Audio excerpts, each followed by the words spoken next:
Yo, what is going on, everybody? It is your boy, Grip and Rip Sports Cards, back here with another video for you guys today. And in today's video, we are going to be going over what you need to know before you buy a 2024 Topps Big League Baseball. That is right, Big League comes out tomorrow, so we got you covered on all the different formats, what you get, what you don't get, and things like that in the product. So before we get into that, thank you so much for joining me on this video today. Can we get a minimum of 100 likes on today's video? That is the like goal of today's video, to show your support for all the channel or all the videos I do say we should upload on a daily basis. And speaking of growing the channel, we're doing a giveaway. So at 8,000 subscribers, we're like 30 or so off, probably even less than that at this point. We're giving away hobby packs of a new set. It's either Series 1 or Big League. Don't know yet. Depends on what my hobby store has. I'll buy whatever. All you got to do to enter is be subscribed, like this video, turn on the post notifications for all the content, and last but not least, leave a comment in the comment section on what you're looking forward to this baseball season in 2024, and I will pick the winner once we hit 8,000 subscribers. So there's that. Probably one of the last times I'm going to announce the rules of the giveaway. So if you haven't done the rules yet, and make sure you comment on multiple videos, because I'm going to read through every comment section. So, you know, the more times I see a spoiler alert, the better the chance you got to win. So we'll probably announce this giveaway winner probably by next Monday, probably. We're very close. We should be able to hit 8,000 literally by opening day. So there is that. And of course, this video and channel are sponsored by SeatGeek. SeatGeek is the official ticket market of Major League Baseball. Guys, opening day is 2 days away. We are 48 hours away from the biggest day of the year in baseball. That is right. Opening day. If you don't got your tickets yet and plan on going, what are you doing? What are you waiting for? Guess what? SeatGeek got you covered. If you use my promo code GRIPANDRIP for a first-time purchaser, you could save $20. Save $20 by using my code GRIPANDRIP if you are a first-time purchaser and customer of SeatGeek. And I'll do you one better. If you're a YouTuber and do videos like I do, I'll give you a shout-out to thank you and show support, and hopefully, you know, get you some subscribers and, you know, have an audience of your own, right? So there is that. So let's get into the content at hand in today's video. Like I said, man, busy week. busy week. So I'll tell you one thing, I guess I could officially announce it now, is that I have another YouTube channel. Yeah, I know, another one. So this channel is going to be with my brother, so I'm very excited because this new channel, it's called The Bucko Beat. I'm going to put a link in the description of this video if you want to go subscribe. What that channel is it is a Pittsburgh Pirates news and post-game dedicated channel. We have a podcasting setup outside in this big open room that we have in our house. We have professional lighting, professional cameras, professional microphones, and everything. And yes, some Grip and Rip videos, time to time, will be in that setup. So I'm very excited to be working on this. My brother's there with me. We have 2 microphones. It's going to be a big ordeal. It's going to be awesome. If you want to go subscribe, I'll post the link in the description. Go subscribe. If you like Pirates, if you don't, you can still watch. It don't matter. We'll talk about other news around baseball as well in that channel sometimes as well. So it's going to be a fun time. So hopefully you guys enjoy that. You know, my brother finally wants to get into the YouTube scene full time, and no better way to do it with my help. Hopefully we can get to succeed and everything like that. So let's get into the content, right? Big League. Big League comes out tomorrow. And of course, tomorrow we are going to have the top 10 most valuable of this set, which I will say it's pretty easy to point out the top 10, I think. The top 10, you know, I think there is a definitive top 10 of this set, so that's pretty good. I really don't have to leave anyone out or like do honorable mentions or anything like that. Cards already surfaced on eBay. I, for a fun fact, already bought a Henry Davis auto from Big League for, I believe it was $27. I think it was $27. It was the only one on eBay at the time last night, and I was like, you know what? Let's freaking do it. Like, I don't know if the price is going to go down or not, so I was like, you know what? Let's just do this right now. He's had a great spring, so his prices are probably going to be going through the roof. Made the opening day roster and everything like that, as he should have. There's 3 formats. Let's get into the formats. So what we're going to do is we're going to talk about each format, lowest to highest, and I'll give you my thoughts and opinions, price, cards per pack, things like that. So let me get my notebook. Let's get my notebook here and let's read what we got written down here. So we'll start out with the Fat Pack first. The Fat Pack, I will say this.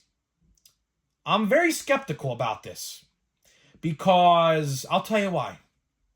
It's listed on the odds. If you go look at the odds of Big League, the Fat Pack odds are there. But there are no pre-orders of any kind on any website related to a Fat Pack of 2024 Topps Big League. So something could be fishy here. I don't know exactly.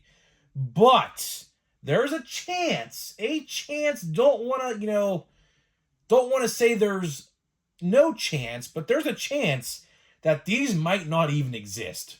So I'm going to cover them anyways, but I find it very weird that there is no pre-order or anything like that related to Fat Packs on any sports card website. So keep that in mind.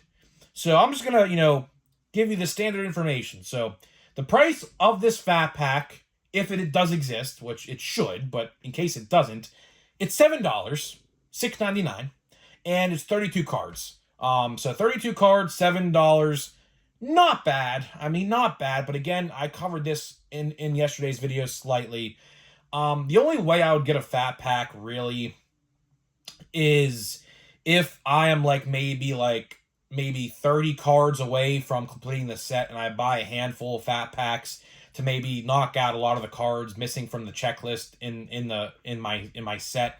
That would be like the only reason I would ever justify buying one of these, or maybe for like a little kid. Hey, listen, Easter's coming up. If you could find these at Target or Walmart by Sunday, you could throw them maybe in the Easter basket. We do that with my little cousin. My cousin, we just got into baseball card collecting. She's new to the collecting and the hobby. We got Fat Packs of Series 1 to put in her basket because she's brand new to this. So, and she actually knows a lot of the players too, so very surprisingly.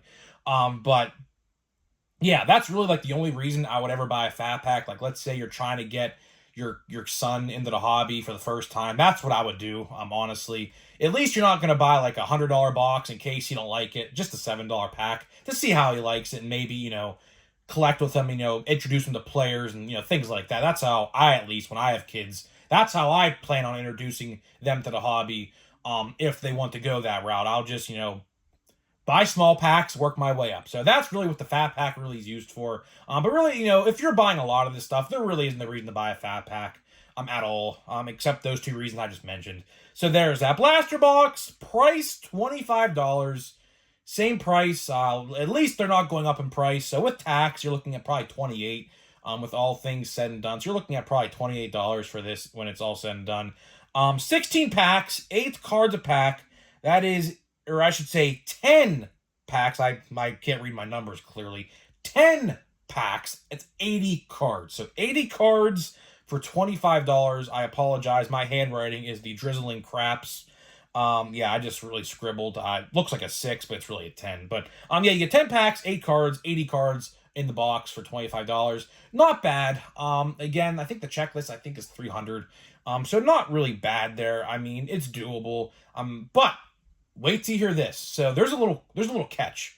There is definitely a little catch to this, and I'm gonna get into that right now with the hobby. So before I even speak upon the blaster box, I'm gonna go into the hobby information first, so you can hear this, because there is a little caveat, I should say, with the hobby and the blaster box formats. Let's get into it.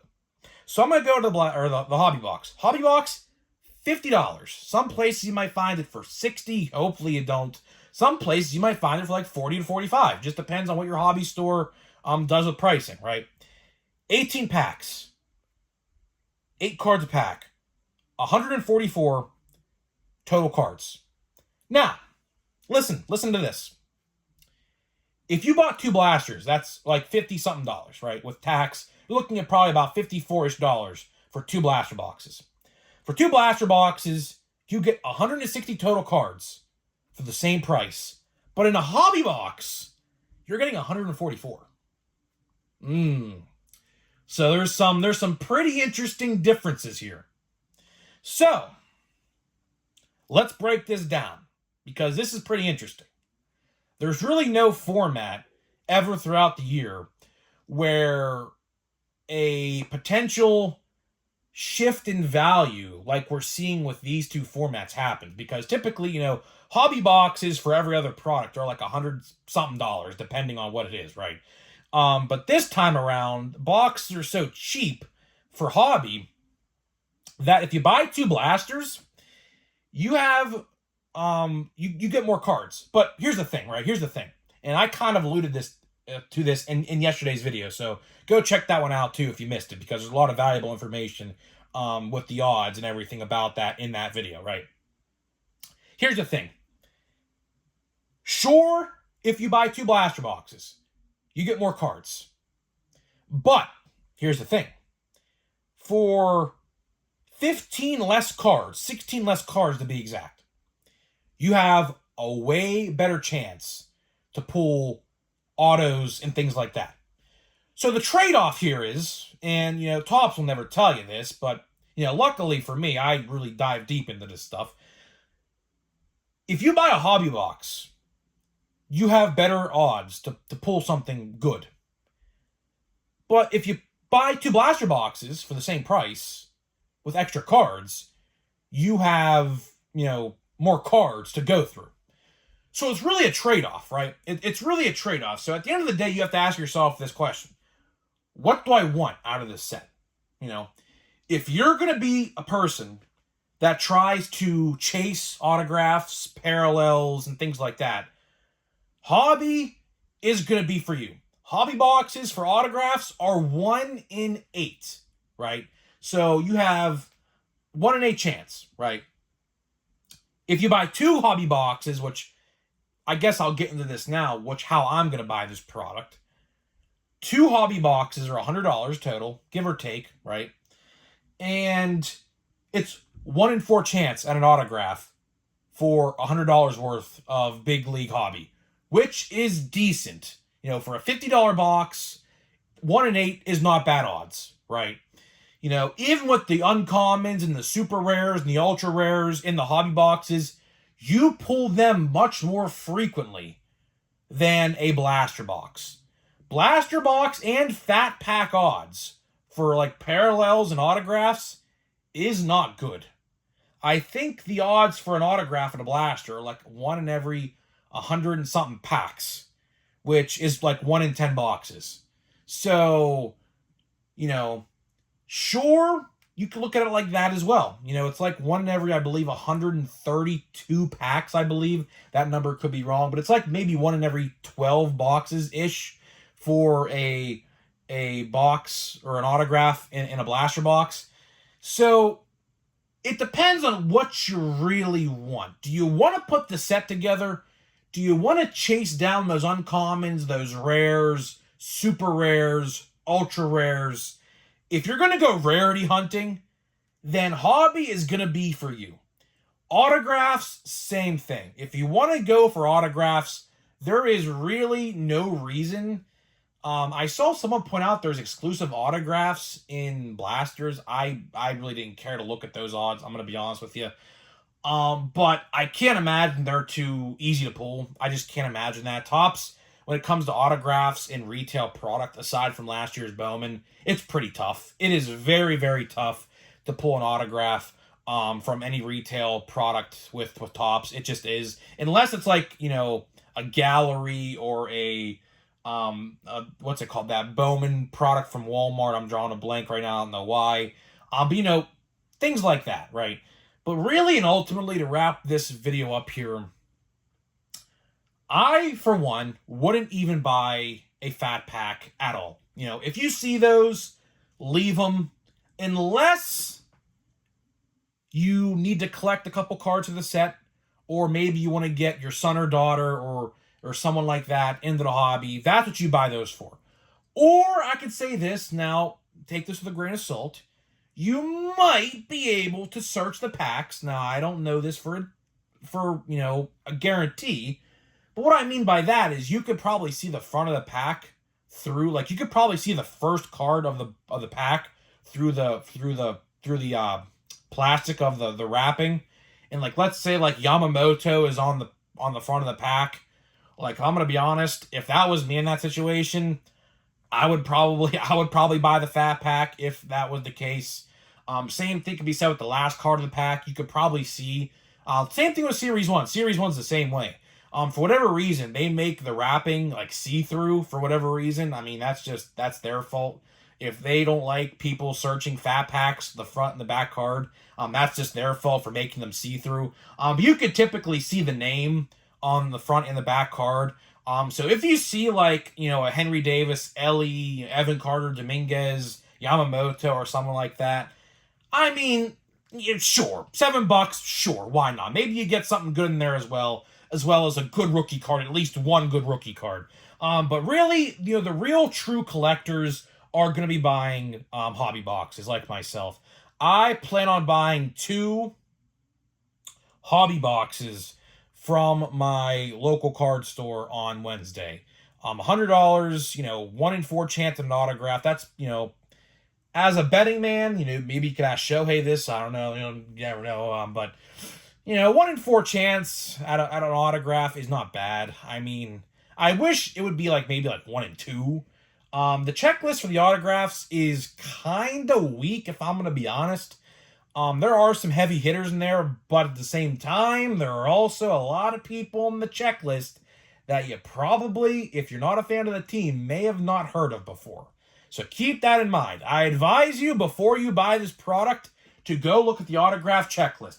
Because if you're going to be chasing autographs in this product, I highly recommend you look at the autograph checklist to see who's in there. Or better yet, just buy the autograph you want off eBay.